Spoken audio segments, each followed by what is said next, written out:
സംഗീത നിശയുമായി ബന്ധപ്പെട്ട വഞ്ചനാ കേസിൽ വിശദീകരണവുമായി സംഗീത സംവിധായകൻ ഷാൻ റഹ്മാൻ രംഗത്ത്. ഇത് സാധൂകരിക്കുന്നത് എന്നവകാശപ്പെടുന്ന തെളിവുകളും ഷാൻ വാർത്താക്കുറിപ്പിലൂടെ പുറത്തുവിട്ടു. സംഗീത നിശയിൽ പങ്കാളിയാകാമെന്ന് പറഞ്ഞ പരാതിക്കാരനായ നിജുരാജ് തന്നെ വഞ്ചിച്ചു. 25 ലക്ഷം നിക്ഷേപിക്കാമെന്ന് പറഞ്ഞെങ്കിലും നൽകിയില്ല. ആകെ തന്നത് 5 ലക്ഷം രൂപയാണ്. തന്റെ ഭാര്യയെ ഭീഷണിപ്പെടുത്തി ആ 5 ലക്ഷം തിരികെ വാങ്ങിയെന്നും ഷാൻ റഹ്മാൻ പറഞ്ഞു. അതല്ലാതെ നിജുവിനെ സാമ്പത്തികമായി വഞ്ചിച്ചിട്ടില്ലെന്നും ഷാൻ റഹ്മാൻ വ്യക്തമാക്കി. കൊച്ചിയിൽ നടത്തിയ സംഗീത നിശയ്ക്ക് നഷ്ടമുണ്ടായി.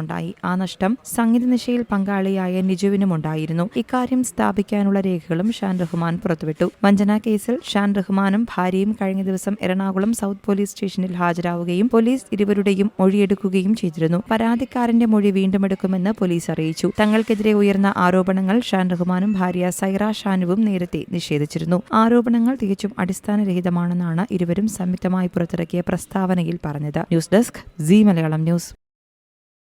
ഏറ്റവും പുതിയ വാർത്തകളും വിശേഷങ്ങളും വിരൽ തുമ്പിലറിയാൻ സീ മലയാളം ന്യൂസ് എല്ലാ ഡിജിറ്റൽ പ്ലാറ്റ്ഫോമുകളിലും ലഭ്യം.